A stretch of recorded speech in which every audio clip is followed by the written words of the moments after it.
Ay, good morning, good morning. Namumulot naman tayo ng ano ngayon. Daming mga itlog dito. Ayan, itlog ng mga peking duck naman ng ating kasikasuhin. Dami oh. Kalaki ng mga peking duck. Pero may nakita ko itlog dito eh. Pero sa ano to? Yan oh. Dami na pala oh.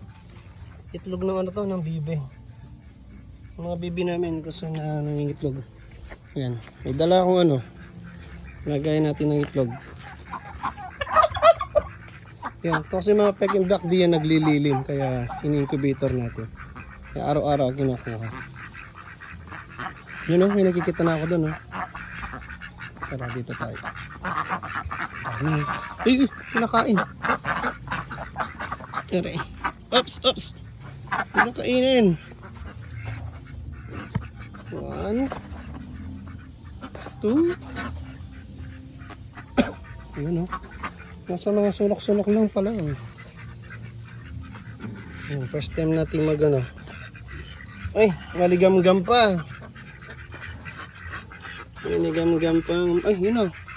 May ano pa rin doon. May galsa. Ang daming itlog oh. Ayun o. Nakakatuwa. Ay, sorry po. Oops, yeah. Ba't ito maliit? Naka-anim na tayo. Usually daw mga nasa 15 araw-araw yung nakukuha. Hindi ko alam ngayon. Dito lang yan, no? Yun, no? Nakatabunan lang sa ano. Ayan, no? Tinatabunan nila yan sa... Ayan, no? Tignan nyo. Sa sulok-sulok. Dami, oh. Halos nangingitlog na naman na yung mga maligam-gam pa. Siguro kakaano lang ng mga. Ayan to. Ayan o. Oh, diba? Pagkalkal ka lang pala dito. Good, very good sa mga bibe. Ay, dito. Ito isa. Ay, dalawa. Eh, nakadami na tayo. 3, 6, 9, 12, 15, 17. Kalkal lang, baka mayroon pa.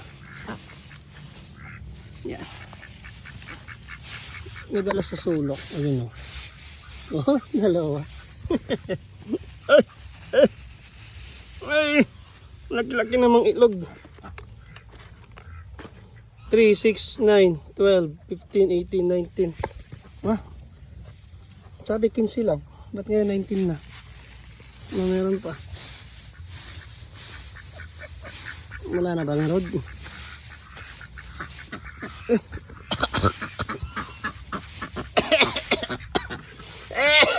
Ay, naalikabok lang.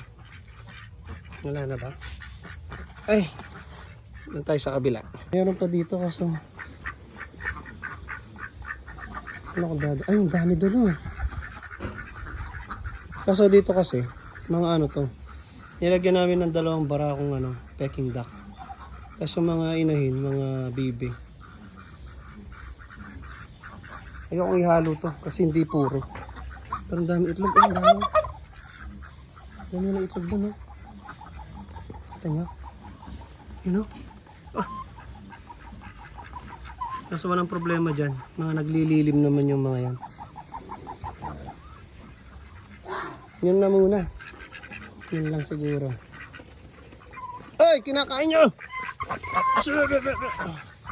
Ay, dami.